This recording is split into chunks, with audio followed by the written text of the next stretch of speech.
재정과 헌금 시리즈 첫 번째입니다. 만몬이 지배하는 세상에서 살아남기라는 주제로 함께 말씀을 나누기로 원합니다. 사랑하는 여러분, 이 시대를 살아가고 있는 청년들에게 가장 큰 관심이 무엇일까요? 뉴스에서 청년들과 관련된 기사들을 볼 때마다 공통적으로 등장하는 가장 많은 주제 중에 하나가 돈이라고 하는 것 같습니다. 그렇다면 여기서 중요한 질문들을 던져봐야 됩니다. 그리스도인인 나는 이 자본주의 시대 가운데에 만연해 있는 물질 만능주의적 사고로부터 무관한가라는 것이죠. 여러분의 삶은 무관합니까? 아니요, 너무나 많은 기독 청년들이 이러한 시대적 사조에 무방비로 노출되어 살아갑니다. 한 기독교 신문에서 봤던 기사 중에는 기독 청년 3명 중에 2명이 행복의 조건을 돈이라고 생각한다고 이야기했어요. 신앙이 없는 사람들 뿐만 아니라 기독교인 청년들조차도 그들과 별반 다르지 않는 생각들을 가지고 이 세상을 살아가고 있다는 거예요. 문제는 돈과 재물이 우리의 신앙을 심각하게 무너뜨릴 수 있다라는 사실이에요. 여러분, 분명 돈은 결코 가볍지도 쉽지도 않은 주제입니다. 한 책에 보니까요, 성경에 믿음과 구원에 대한 주제가 350번 정도 등장하면 돈에 관련돼서, 재물에 관련돼서는 무려 3,200번이나 언급되었다고 이야기해요. 여러분, 신약 성경에 가서 예수님이 비유로 말씀하신 게 38번이에요. 여러분, 그 38번의 비유 중에 16개가 직간접적으로 돈과 재물에 대한 이야기입니다. 여러분, 이 사실이 가르쳐주는 것이 무엇입니까? 돈과 재물은 우리의 신앙에서 빼놓을 수 없는 가장 중요한 문제이자 가장 현실적인 과제라는 거예요. 돈의 문제는 단번에 해결되거나 쉽게 그 모든 유혹에서 자유로울 수 있는 영역이 아닙니다. 어쩌면 내가 신앙생활하고 이 땅을 살아가면서 평생토록 씨름하고 싸워야 될 주제이고 영역일지도 모르겠어요. 그렇다면 성경을 통해서 우리가 돈과 재물에 대해서 어떻게 이해하고 대해야 되는지를 말씀을 통해서 같이 살펴보기로 원합니다. 여러분, 먼저 우리는 돈이 무엇인지 생각해 볼 필요가 있습니다. 여러분, 돈은 우리가 알고 있는 것처럼 굉장히 긴 역사를 가지고 있어요. 여러분, 사람들은 고대 사회에 다양한 물품을 교환하기 시작합니다. 문제는 내가 제공하고자 하는 이 물품이 항상 원하는 사람을 찾을 수 있는 것이 아니라는 거예요. 그러다 보니 어떻습니까? 이러한 교환을 더 쉽게 할 수 있는 방법을 고안해내기 시작합니다. 처음에는 은이나 금과 같이 값어치가 있는 것을 무게로 담아 교환을 해서 사용했습니다. 점차 시간이 지나서 인류는 동전과 지폐를 만들어 보다 편리한 거래가 가능해졌어요. 인류학자나 경제학자들은 이러한 돈의 사용이 이미 5,000년 전부터 시작되었다고 주장합니다. 즉, 이토록 오랜 시간 돈은 우리의 인류의 역사와 함께 발전했고, 물물 교환을 넘어서 이제는 어떻습니까? 그 돈을 통해서 모든 소비가 가능하고 또한 부를 축적하는 방법이 되었어요. 즉, 우리의 일상에서 돈은 뗄래야 뗄 수 없는 존재임은 분명합니다. 그렇기 때문에 어쩌면 우리도 매일 여러분의 직장과 일터에서 엄청난 수고를 하면서 돈을 벌기 위해 애쓰고 수고하는 것 아닙니까? 그런데 그리스도인들도 동일한 경제 활동을 하고 있음에도 불구하고 돈에 대해서 왠지 모를 부담과 불편함을 가지고 살아갑니다. 간혹 교회 안에서 돈을 추구하거나 돈에 대한 과도한 관심을 기울이면 마치 신앙이 없는 세속적인 사람인 것처럼 낙인 찍히는 경우들이 있어요. 아이러니한 것은 많은 그리스도인들이 돈을 사랑하고 돈을 쫓아 살아가고 있다는 것입니다. 즉, 모순적으로 우리는 돈과 암묵적인 불편한 동거를 하면서 살아가고 있어요. 그렇다면 이 불편함은 어디에서 왔을까요? 아마도 돈을 흑백 논리로 규정하려고 하기 때문일 것 같습니다. 즉, 돈을 무조건적으로 좋게 여기는 사람이 있고 반대로 돈을 악하게만 여기는 사람이 있다라는 거예요. 여러분, 먼저 돈을 긍정적으로 여기는 사람들은 흔히 번영주의 신학을 가지고 있습니다. 그들의 신학 논리는 이렇습니다. 하나님은 자신의 백성들 가운데에 영적으로나 육적으로 번영케 하시기를 원하신다는 거예요. 그들이 좋아하는 성경의 말씀들의 근거는 이런 거예요. 전도서 5장 19절에 보면 또한 어떤 사람에게든지 하나님이 재물과 부요를 그에게 주사 능히 누리게 하시며 제 몫을 받아 수고함으로 즐거워하게 하신 것은 하나님의 선물이라. 요한 3서 1장 2절 사랑하는 자여 내 영혼이 잘됨같이 내가 범사에 잘되고 강건하기를 내가 간구하노라. 여러분 뭐라고 이야기합니까? 돈과 재물은 하나님께서 사랑하시는 백성들에게 주신 선물이라고 여겨져요.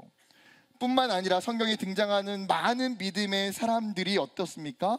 하나님께 물질적인 축복을 받았어요. 아브라함도 그렇고 이삭도 그렇고 야곱도 요셉도 롯도 믿음으로 살아갔을 때에 하나님께서 번영케 하셨다는 거예요. 그렇기에 돈은 하나님의 은혜의 증거이자 축복의 상징이기에 이러한 풍성함을 구하고 누리는 것이 마땅하다고 주장합니다. 실제로 한국교회는 이러한 번영주의 신학에 매료되어서 굉장히 열심히 하나님이 주실 그러한 세상적인 축복을 갈구하며 살아갔어요. 그리고 그러한 신앙은 기복주의적 신앙으로 변질되기까지 했습니다. 이와 반대로 돈을 부정적으로 보는 금욕주의 신앙이 있습니다. 이들은 돈이 쾌락의 도구이자 영혼을 타락시키는 요소로 여겼어요. 그렇기 때문에 돈과 재물을 소유하는 일을 포기하거나 절제하고 오히려 더 영적인 일에 집중하고자 했습니다. 누가복음 14장 33절에 보게 되면 이와 같이 너희 중에 누구든지 자기 소유를 버리지 아니하면 능히 내 제자가 되지 못하리라. 즉 돈과 재물을 구하는 자는 어떻다라는 거예요? 능히 그리스도의 제자가 되기 어렵다라고 이야기하고 있어요. 즉 바른 신앙을 갖기 위해서는 청빈을 추구하고 고난과 절제와 자족이 예수님의 그 고난과 십자가에 동참하는 길이라고 여겼어요. 어쩌면 이러한 신앙은 영지주의적 사고의 방식을 따르는 것 같아요.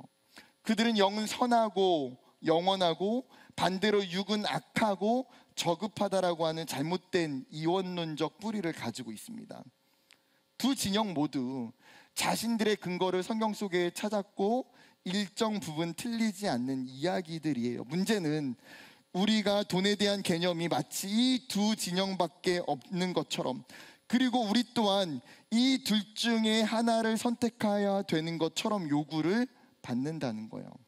여러분의 가정과 그리고 여러분 자신은 어떤 부류에 속합니까? 여러분 돈은 선한 것입니까? 아니면 돈은 악한 것입니까? 어쩌면 사람들은 돈을 성속의 문제로, 돈이 성스러운 것인지 아니면 속된 것인지 이분법적으로 규정하려고 해요. 그러나 성경은 그렇게 단순하지가 않다는 거예요. 오히려 이러한 극단적인 생각과 입장과 견해는 성경의 원리를 가리게 만드는 장애물이 될 수 있어요. 여러분, 성경은 우리가 돈에 대해서 어떻게 이해하기를 바라고 있을까요? 성경에 나타난 가장 중요한 핵심은 뭐냐면 돈이 결코 우리의 인생의 목적이 되어서는 안 된다는 거예요. 돈은 목적이 아니라 무엇일까요? 우리가 살아가는 삶의 수단이자 도구일 뿐이에요. 여러분, 어떻게 보면 이 성경적인 진리가 우리가 이미 알고 있는 것처럼 너무나 뻔하고 너무나 쉬운 이야기예요. 그러나 이 당연한 사실을 아는 것과 내 삶과 내 신앙의 가치로 여기고 살아가는 것은 전혀 다른 문제예요. 여러분, 자본주의 사회 속에서 우리는 돈을 도구로 쓰기보다는 오히려 목적으로 삼으며 살아갈 때가 많아요. 어느새 돈이 내 인생의 방향을 결정하고 어느새 돈이 내 삶의 최종의 목표가 되어버립니다. 여러분, 수능을 준비하는 고3 아이들이, 고등학생 아이들이 열심히 공부를 하고 자신이 대학과 전공을 정할 때에 그들에게 있어서 우선순위가 무엇일까요? 자신의 꿈과 자신의 비전입니까? 아니요, 이 세상이 가지고 있는 기준, 가치, 그 가치와 기준은 무엇이에요? 어떤 전공이 이 시대 가운데 더욱더 취업하기가 좋고 더욱더 많은 돈을 벌 수 있느냐에 따라서 나의 전공과 나의 학교들이 결정이 돼요. 하나님이 우리에게 주신 은사와 하나님이 나에게 주신 달란트와 내가 정말 원하는 나의 꿈은 그 결정에서 밀려져 있다라는 사실이에요. 여러분, 직장을 선택할 때에도, 취업을 선택할 때에도 마찬가지 아닙니까? 여러분, 직장을 선택하는 우선순위를 보면 취준생들과 직장인들이 뽑은 가장 1순위가 뭐예요? 압도적으로 연봉과 경제적 보상이에요. 이 회사가 나를 얼마나 잘 대우해 줄 수 있는지, 얼마나 나에게 많은 연봉을 줄 수 있는지가 가장 중요해요. 일은 너무나 힘들고 사람들과의 관계는 어렵지만 월급날에 내 통장에 그 찍힌 그 액수를 보면서 금융치료가 돼서, 그래 다시 다녀야 돼, 그만 다니면 안 돼, 또다시 힘을 내서 한 달을 살아내고 또 한 달을 살아내요. 어쩌면 이처럼 이 시대의 기준과 가치가 돈이 되어버렸음을 부인하기는 어려워요. 여러분, 성경을 보면 돈이 목적이 되어 살았던 한 사람이 등장해요. 누가복음 19장에 우리가 알고 있는 삭개오라고 하는 사람이에요. 여러분, 성경은 삭개오를 소개하면서 이렇게 이야기합니다. 19장 2절 같이 읽어볼까요? 시작.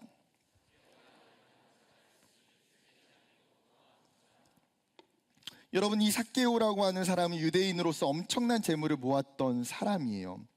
여러분, 그가 어떻게 해서 이 많은 재물을 모을 수 있었을까요? 여러분, 정답은 그의 직업 가운데에 있습니다. 여러분, 그는 어떤 직업을 가지고 있어요? 세리들을 관장하고 세리들을 움직이는 세리들의 우두머리, 세리장이었어요. 여러분, 그 당시 이스라엘은 로마의 속국, 로마의 지배 가운데에 있었습니다. 로마는 자신들이 지배하고 있는 속국들에게 세금을 거둘 때에 그곳에 살고 있는 사람들 중에서 세리장을 뽑아서 세금을 걷도록 만들었어요.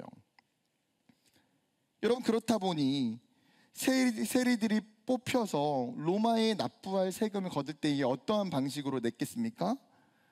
일정 부분 로마에 납부해야 될 세금을 제외하고 그 외에 자기가 먹을 세금과 자기가 먹을 이윤과 또 자기가 다스리고 있는 세리들의 모든 이윤까지 더해서 사람들에게 세금을 걷었어요. 그렇다 보니 여러분, 유대인들에게 세리는 어떤 사람입니까? 민족의 고열을 빨아먹는 매국노로 여겨졌고 그들과는 상종하면 안 되는 부정적인 대상으로 여겨졌어요. 여러분, 유대인으로서 삭개오가 이러한 문화와 인식을 몰랐을까요? 여러분, 삭개오라고 하는 이 이름의 뜻 자체는 순수하다라는 뜻으로 율법적인 순수함을 의미하는 단어예요. 즉 무슨 말입니까? 그는 유대교의 신앙을 가지고 있는 전통적인 집안에서 태어났고 그의 부모는 이 아이가 태어나면서 이 아이의 이름을 지어주면서 부모가 원했던 마음은 무엇일까요? 이 아이가 자라면서 하나님 안에서 신앙적인 순수함과 율법적인 순수함을 가지고 자라기를 원했을 거예요.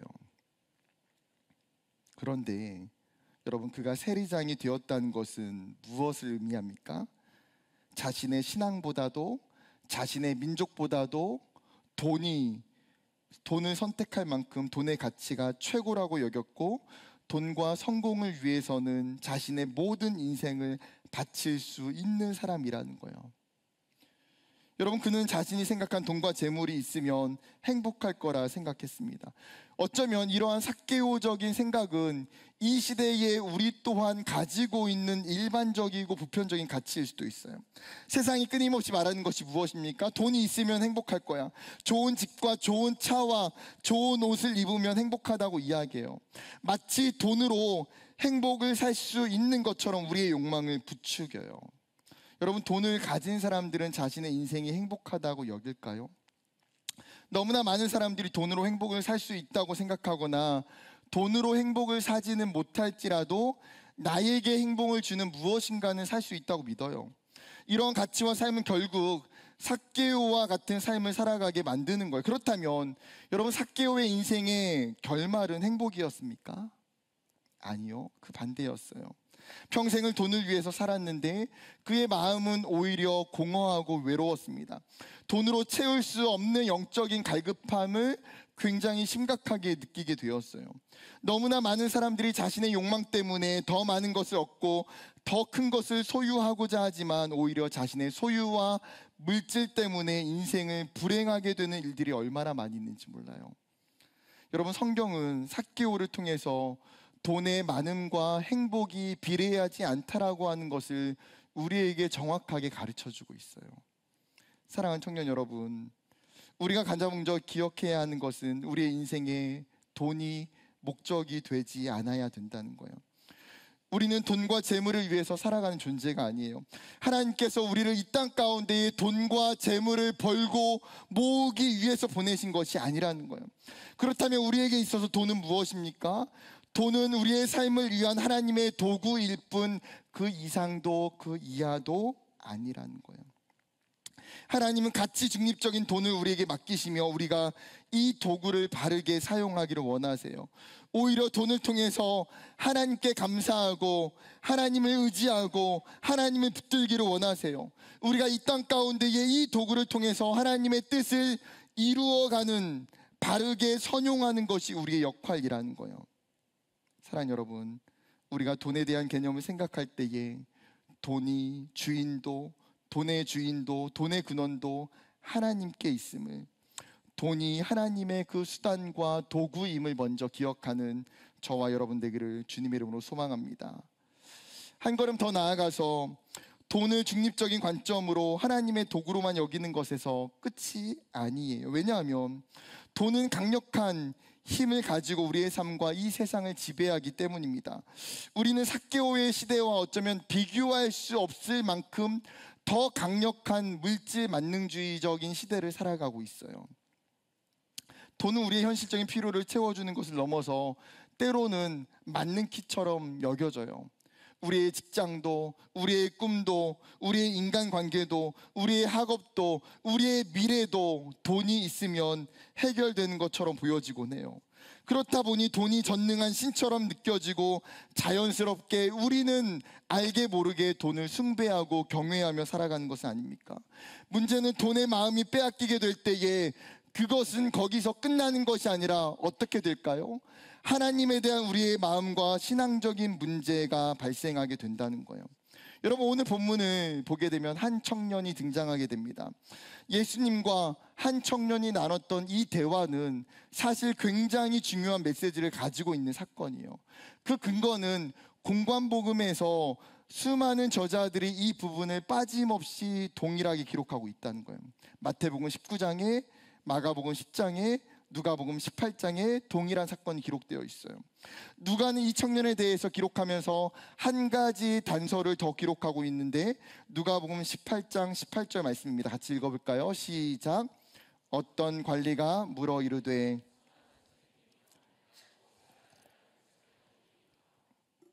여러분, 이 청년의 직업이 무엇입니까? 뭐라고 표현하고 있어요? 관리라고 이야기하고 있어요. 누가는 이 청년의 사회적 위치와 직업이 무엇인지를 이야기하고 싶었던 것 같아요. 여기서 관리라고 하는 헬라어 아르콘이라고 하는 단어는 통치자, 우두머리, 지도자라는 의미로 보통은 행정상의 지도자를 표현하는 단어예요. 여러분, 그가 어떤 위치에 올라 있는지는 정확히 알 수 없지만 일반적으로 굉장히 높은 직위를 가지고 일찍이 성공한 유대 상류층 지도자였음이 분명해요. 여러분, 즉 직업도 좋고 높은 사회적 지위도 가지고 있고 심지어 나이도 젊고 또 거기에 뭐도 많아요? 돈도 많은 부자예요. 지금으로 치면 여러분, 이보다 더 좋은 세상적인 1등 신랑감은 없는 것처럼 보여져요. 그런데 놀랍게도 이러한 사람이 영적인 관심까지 가지고 있어요. 그는 직접 예수님께 찾아와서 자신이 가지고 있는 영적인 궁금함을 질문하기 시작합니다. 마태복음 19장 16절 말씀. 어떤 사람이 주께 와서 이르되, 선생님이여, 내가 무슨 선한 일을 하여야 영생을 얻으리이까? 사실 이 청년은요, 굉장히 치명적인 신앙적 오류를 가지고 있어요. 왜냐면 그가 예수님께 찾아와서 뭐라고 질문합니까? 내가 무슨 선한 일을 하여야 영생을 얻으리까? 여러분, 이 청년의 질문 속에 숨겨져 있는, 이 청년이 가지고 있는 신학적인 사상과 바탕이 무엇입니까? 구원은, 영생은 어떻게 얻을 수 있다는 거예요? 율법적인 행위를 통해서 어떠한 선한 일, 율법이 가지고 있는 그 선한 일을 할 때에 구원을 받을 수 있다는 생각을 가지고 있어요. 즉, 더 쉽게 말하면 구원은 인간의 노력으로, 인간의 자의적인 행위로 가능하다고 생각하는 거예요. 여러분, 이것은 사실 이 청년이 가지고 있는 이 청년만의 문제가 아니라 당시의 모든 유대인들이 가지고 있던 공통적인 문제였어요. 예수님은 지금 이 청년과의 대화를 통해서 유대인들이 가지고 있는 잘못된 신앙을 그의 제자들과 지금 이 시대를 살아가고 있는 우리에게 하고 싶으셨기에 이 본문의 말씀을 남겨두고 계신 것이죠. 예수님이 이 청년의 질문에 뭐라고 말씀하십니까? 생명으로 들어가려면 계명들을 지키라라고 말씀하세요. 그리고 더욱더 구체적으로 18절과 19절에 10계명의 말씀을 가르쳐주고 있습니다. 자칫 예수님의 말씀을 문자적으로만 이해하면 예수님 또한 부자 청년과 신학이 별반 다르지 않다라고 오해할 수 있어요. 그러나 예수님께서 계명을 지키라고 말씀하신 것은 율법주의를 강조하기 위함이 결코 아니에요. 부자 청년에게 오히려 너 스스로 구원을 이룰 수 없음을 드러내시기 위한 의도로 말씀하신 거예요.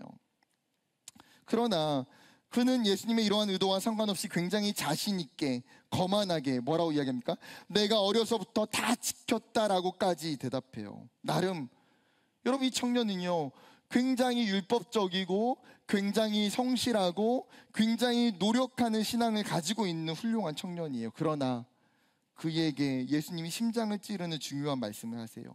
21절 말씀 같이 읽어볼까요? 21절 시작. 예수께서 이르시되 내가 온전하고자 할진대 가서 내 소유를 팔아 가난한 자들에게 주라. 그리하면 하늘에서 보화가 내게 있으리라. 그리고 와서 나를 따르라 하시니. 내 소유를 팔아서 가난한 사람들에게 주고 그리고 와서 나를 따르라고 명령하세요. 예수님은 지금 이 청년이 가지고 있는 약점이 무엇인지 정확히 보셨어요. 그가 율법을 다 지켰다고 하지만 하나님의 말씀에 순종한다고 하였으나 그에게 돈이 그의 신앙을 가로막는 걸림돌이었고 실제로 그는 그로 인해서 하나님의 말씀에 순종하지 않는 자신의 모습을 보게 하시는 거예요. 결국 이 청년은 예수님의 요청에 어떻게 반응합니까? 22절 보게 되면 그 청년이 재물이 많음으로 이 말씀을 듣고 근심하며 가니라. 하나님보다 돈을 더 사랑했기 때문에 그의 마음에 말할 수 없는 근심이 생겼어요. 그리고 그 마음에 찔림과 불편함은 있지만 여전히 자신의 인생 가운데 세상에서 돈이 우선이기 때문에 예수님을 선택하지 않고 세상으로 그는 떠나갔어요. 한 번은 청년부 사역을 하면서 새해를 시작하면서 리더 콜링을 하게 되었어요. 여러분, 우리 교회 청년 이야기가 아니니까 누군지 찾으려고 하지 마세요. 네, 우리 이야기 아니에요. 여러분, 한 청년에게 제가 전화를 걸었어요. 리더 훈련도 받았던 지체였고 그 해에 1년 동안 소그룹 리더로 섬기기도 했어요. 그렇다 보니 내년에도 함께 리더로 섬길 수 있을 거라 생각하고 리더 콜링을 했습니다. 그러나 돌아오는 답변은 생각 외의 대답이었어요. 자기는 리더를 할 수 없다는 거예요. 왜인지 물어봤는데 내년에 주일날 아르바이트를 하게 되었는데 청년부에 나오지 못한다는 거예요. 굉장히 돈을 많이 버는 아르바이트였어요. 문제는 청년부 예배뿐만 아니라 주일 예배 자체를 드리는 것이 불가능한 알바였어요. 그런데도 자기는 지금 돈을 버는 것이 중요해서 교회를 못 나가겠다는 거예요. 이 이야기를 듣고 나서 신앙적으로 맞는 선택이 아닌 것 같다고 권면했어요. 그럼에도 그 청년은 그 다음 해에 청년부를 떠났고 그 이후로도 교회에 돌아오지 않았어요. 담당 사역자인 저로서는 너무나 큰 충격을 받게 됐어요. 리더를 하고 안 하고 그게 문제가 되진 않아요. 여러분, 공동체의 사역은 얼마든지 개인의 특별한 상황이 있으면 멈출 수도 있고 내려놓을 수도 있고 쉴 수도 있어요. 여러분, 그게 무슨 문제가 되겠습니까? 그러나 돈을 쫓아서 신앙을 떠나는 것은 전혀 다른 문제예요. 신앙생활을 잠시 한 것도 아니고 리더 훈련도 받고 리더로 섬기기도 했는데 신앙과 돈의 선택에서 너무나 아무렇지도 않게 돈을 선택하는 그 모습 때문에 굉장히 깊은 회의감이 생겼어요. 사랑하는 청년 여러분, 이것이 다른 사람의 문제이고 다른 사람의 이야기입니까? 지금도 여전히 너무나 많은 청년들이 아르바이트 때문에 주일 예배를 포기하는 경우들이 있어요. 반대로 어떤 청년들은 아르바이트를 하다가 주일 예배 때문에 일을 포기하는 신앙의 결단을 하는 청년들도 있어요. 중요한 것은 돈을 사랑하기 시작하면 돈이 내 삶의 주인이 되고 우상이 되어버린다는 거예요. 성경은 우리에게 너무나 분명하게 경고해요. 디모데전서 6장 10절 말씀 같이 읽어볼까요? 시작. 돈을 사랑함이 일만하게 뿌리가 되나니 이것을 미혹을 받아 믿음에서 떠나 많은 근심으로써 자기를 찔렀도다. 여러분, 돈 자체가 악한 것이 아니라 돈을 사랑하게 될 때에 돈에 대한 탐욕이 생겨나게 되며 그것은 뭐예요?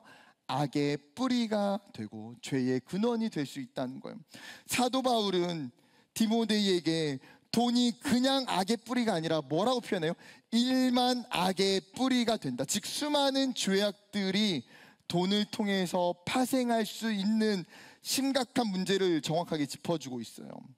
이뿐만 아니라 돈을 사랑하면 오히려 더 많은 근심으로 뭐예요? 자기를 찌른다는 거예요. 탐욕은 만족감을 주지 않고 오히려 우리의 마음 가운데 불안함과 두려움과 갈등과 양심의 가책과 같은 말할 수 없는 내적인 고통으로 우리를 찌르고 우리를 낳게 돼요. 즉 오히려 돈을 사랑하게 될 때에 자기를 찌르는 괴로움이 찾아오고 결국은 이러한 돈의 미혹이 되면 어때요? 하나님을 떠나고 믿음에서 멀어지게 돼요. 간혹 우리는 어쩌면 돈도 사랑하고 하나님도 사랑할 수 있을 거라 착각해요. 그러나 성경이 우리에게 정확한 사실을 이야기하는 것은 무엇입니까? 마태복음 6장 24절 예수님 우리에게 이렇게 말씀하세요. 같이 읽어볼까요? 시작. 한 사람이 두 주인을 섬기지 못할 것이니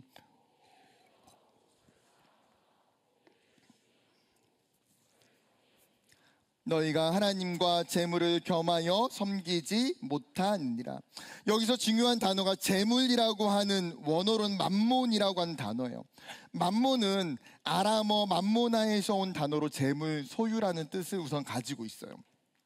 성경은 이러한 맘몬을 의인화하여 마치 살아있는 대상으로 표현해요. 문제는 무엇입니까? 맘몬은 그냥 그런 존재가 아니라 지금 하나님과 같이 경쟁하는 대상처럼 하나님과 다른 신의 어떤 신처럼 하나의 또 다른 신처럼 묘사하고 있다는 거예요. 즉 맘몬이 하나님의 자리를 빼앗을 정도로 굉장히 크고 무서운 숭배의 대상이라는 거예요. 여러분, 예수님께서 부자 청년에게 말씀하셨어요. 내 소유를 팔아 가난한 자들에게 주고 그리고 와서 나를 따르라. 여러분, 즉 구원에 이르는 길은 자신의 노력과 자신의 물질로 인하는 것이 아니라 예수님이 말씀하시는 게 뭐예요? 너에게 있는 영원한 생명은 세상에 있지 않고 나를 따르는 것에 있다고 말씀하세요. 그런데 부자 청년은 자신의 삶의 재물로 인하여 하나님을, 예수님을 놓쳐버리게 돼요. 그러나 또 다른 부자였던 삭개오는 달랐어요. 그는 자신의 삶의 주인이 돈과 재물이었으나 그가 예수 그리스도를 만나고 나서 180도 달라진 인생을 살아가게 돼요. 돈이 더 이상 중요하지 않고 예수님을 자신의 삶의 주인으로 삼을 때에 삭개오의 인생 가운데 참된 평안과 참된 만족이 있음을 경험하게 돼요. 그렇기 때문에 성경이 우리에게 이렇게 권면해요. 히브리서 13장 5절 쉬운 성경으로 제가 읽어볼게요. 돈이 여러분의 삶을 다스리지 않도록 하십시오. 가진 것에 만족하시기 바랍니다. 하나님께서는 내가 결코 너를 떠나지 않겠다, 내가 결코 너를 잊지 않겠다고 말씀하셨습니다. 사랑하는 청년 여러분, 이게 무슨 말입니까? 우리가 가지고 있는 돈의 여부가 하나님의 축복도 하나님의 은혜도 하나님과의 동행의 증거도 아니다는 거예요. 하나님은 이 땅에서 우리가 가지고 있는 소유와 상관없이 뭐라고 말씀하세요? 내가 결코 너를 떠나지 않겠다고 말씀하세요. 그분은 우리를 붙드시고 끝까지 버리지 않으시는 분이에요. 그렇기에 우리의 참된 주인은 오직 예수 그리스도 한 분이신 줄 믿습니다. 우리의 진정한 행복과 만족은 예수님 안에 있을 때 주어지는 것인 줄 믿어요. 사랑하는 여러분, 우리의 삶에 그렇기 때문에 더욱더 하나님을 구하고 그분과 가까이 하기를 원합니다. 여러분, 매일매일마다 여러분의 삶 가운데에 얼마나 많은 돈의 유혹들과 이 만몬의 유혹과 시험들이 찾아오는지 알고 있어요. 그것들로 인해서 말할 수 없는 고민과 고난과 어려움이 찾아오는 것도 알고 있어요. 그러나 그것이 하나님이 우리를 부르신 그 부르심의 길인 줄 믿어요. 여러분, 그 걸음 가운데에 만몬에게 지배당하는 것이 아니라 우리의 삶의 주인이 오직 하나님이심을, 그리고 그 돈을 나의 주인과 목적이 아니라 하나님의 나라와 삶을 위한 수단과 도구로 여기며 살아가는 저와 여러분 되기를 주님의 이름으로 축복합니다.